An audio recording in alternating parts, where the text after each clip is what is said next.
Hello friends, today we will be discussing about one of the geographical concept which was there in news very recent. We call it as GLOF. In short, we call them as GLOF. See, GLOF itself is an acronym which stands for Glacial Lake Outburst Flood. Why it is there in news, right? Very recently, July 8th, right, we had one such incident, right? GLOF, Glacial Lake Outburst Flood, has resulted in creating a flash floods, and of course, it has completely washed away one hydropower project, right? That was built by China and Nepal, right? But see, of course, it's not on the Indian side; it was there on the Tibetan side of this China and Nepal. They have experienced this right phenomena, but still, somewhere I understand the threat of GLOF to Indian region is also very, very high. So we'll try to understand what exactly this GLOF is all about and what exactly is the threat that it poses, and do we have any mitigation practice or techniques to somewhere reduce the impact of these. Now, as I already said, my dear friends, when I just talk about this GLOF, should be written in all caps GLOF. Talk about GLOF, as I said, GLOF itself stands for an abbreviation or an acronym. When I starts almost spelling out all this alphabet separately, I call them as abbreviation. If I bring it as a word, I call it as an acronym. Okay, whatever it is the case, right? This acronym or abbreviation stands for Glacial Lake Outburst Flood. Okay, Glacial Lake Outburst Flood. Now what happens? It is more like a dam failure. Okay, we call them as a Glacial Lake Outburst Flood. Imagine that I have a lake, I have a dam. All of a sudden, if this dam or a lake is somewhere bursting open, that too, if I have a dam right high in the mountainous region, what happens? Imagine, just imagine that the wall of this dam is somewhere breaking open. If at all, if it is breaking open, all these waters will be gushing out, and downstream it will be creating floods, and along the way also it will be creating what? A very havoc-like condition with respect to what? Landslide. In mountainous region, it can create landslide. If at all, if I have a relatively plain regions, it will be creating what? Flood. That too, it will be creating a phenomena called as what? Flash floods. Right? Flood happening in no time, we call them as what? Flash floods. Okay, just reading out. These are catastrophic floods that occur when a lake contained by a glacier or glacial moraines. I'll tell you what exactly this glacial moraine is all about. Suddenly burst, releasing a large volume of water. The release can be caused by melting of glaciers, heavy precipitation, even sometimes earthquake, my friends, because I should understand Himalayan region is highly prone to what? Earthquake. At least I have, say, for example, plenty of zone 5 regions in Himalayas, right? Other factors that destabilizes the glacial lake or glacial dams, etc. Now comes the question, right? What is this glacial lake outburst flood? I said it is all about a glacial lake is bursting open. Now here, when I talk about this glacial lake outburst flood, my friends, particularly when I talk about this Indian Himalayan region, we have nearly identified 28,000 glacial lakes. Out of this 28,000 glacial lakes, nearly 7,500 glacial lakes are located above this 4,500 meters of altitude. High altitudinal glacial lakes we have. Okay. And particularly when I talk about this two types of glacial lakes, my dear friends, one we call them as what? Supra-glacial lakes. What is the supra-glacial lakes? For example, I have a glacier. I know the fact that these glaciers will be melting. Okay. Now what happens if I just take a very large glacier? If the glacier is melting from the outer wall, I don't have a problem. This water will be running as what? Rivers. Because I understand most of the Himalayan rivers will be originating from glaciers. Some glaciers. Correct. If it is somewhere melting from the outer wall, the water will be somewhere released as and when it is melting. All this ablated water will be running out. Correct. On the other hand, if the glacial is somewhere, the lake is somewhere, the glacier will start melting, say for example, from the upper layer. And if this water refuses to somewhere move down, I understand all this melted water will be there in what? The glacier itself. Slowly, steadily, what happens? If at all, if it starts melting from the, say for example, inside or the middle point of the glacier, what happens? Every time when the glacier melts, this water will be stored in the glacial depression itself. So the water or the wall of the glacier will become thin, thin, thin and thin, right? That's what it says, right? Formed by melting water and depressions on the glaciers, correct? So every time what happens, all this water which is melted will be there in the glacier itself, right? More is the melting, what happens? The wall of the glacier will become thin, thin and thin. At one point of time, if the pressure is too high, this wall of the glacier will break open, burst open, and eventually I will be having this landslide and flash floods in the downstream areas. That is what you call them as what? Supraglacial lakes. Then I have something called as moraine dammed lakes. What is this moraine? See, moraine, my dear friends, is a glacial deposit. Sometimes we call it as a tillet, sometimes we call it as a moraine. For example, right, I am just taking an example, right? A glacier is somewhere melting. Okay. In the terminal ends, somewhere all these glacial deposits will be there, right? Glacial deposits. And this glacial deposits will be holding back this water.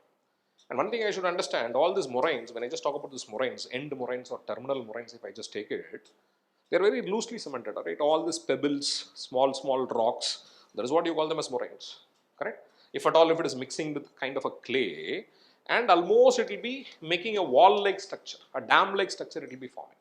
So what happens is water will start staying here itself, right? But what happens once the volume of the water increases, right? These moraines will be very weak to somewhere hold this water back.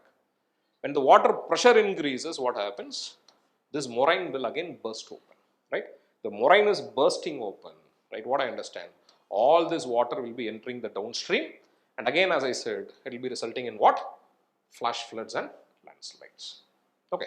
Now here, sometimes, when I just talk about, say for example, the Indian scenario, and talk about this Indian scenario, as I already said, my dear friends, Himalayan region, Indian Himalayan region, nearly how many glacial lakes we have? Nearly 28,000 glacial lakes we have. Okay. Now again, I am just talking about this Indian conditions, right? What they say, most of the glacial lake outburst flood, right? Most of them, nearly 2/3 of the GLOF events, right? They are triggered by ice avalanches or landslide. The previous slide itself I can see, right? Ice avalanche, right? When I just talk about large, say for example, almost if at all if this, right, it means consolidated snow or this ice is falling into the water, right? All of a sudden, that will also create what? Turbulence in the water. On the other hand, even landslide is happening, right?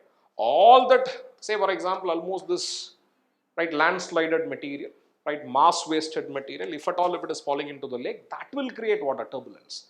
The turbulence can also result in what? Breaking open this glacial wall or the so-called moraine or the moraine wall what we have. Okay. So even avalanches and landslide can also trigger what? This glacial lake outburst flood. That's what it says, right? 2/3 of the GLOF events is triggered by ice avalanches or landslide. Remaining or caused by excessive melting pressure or melt water pressure on the weak moraines or the glacial what we have. Okay. And my dear friends, now comes the question, what can be the reason? One of the reasons when I just talk about this glacial lakes particularly, more is the global warming, right? Because of the climate change, what I understand, the rise in the temperature is somewhere resulting in accelerated melt of glacier. That's what it says, right? Rising temperature and glacial melt. And 2023 and 24, last 2 years, successive years, my dear friends, right? Somewhere we understand that this is some of the hottest years of the earth, correct? If that is the case, glacial melt will also be there on what? Higher side. GLOF related events will also be what? More. And when I just talk about the challenges, already I said, right? Out of this 28,000 glacial lakes, what we have in this, not entire Himalayas, Indian Himalayan region, where largely the downstream is the Indian slopes, correct? Nearly 7,500 glacial lakes, my dear friends, are located above what? 4,500 meters of height. And somewhere I understand, say for example, right, these are difficult to monitor also. Surveying them becomes what? Slightly difficult. Okay.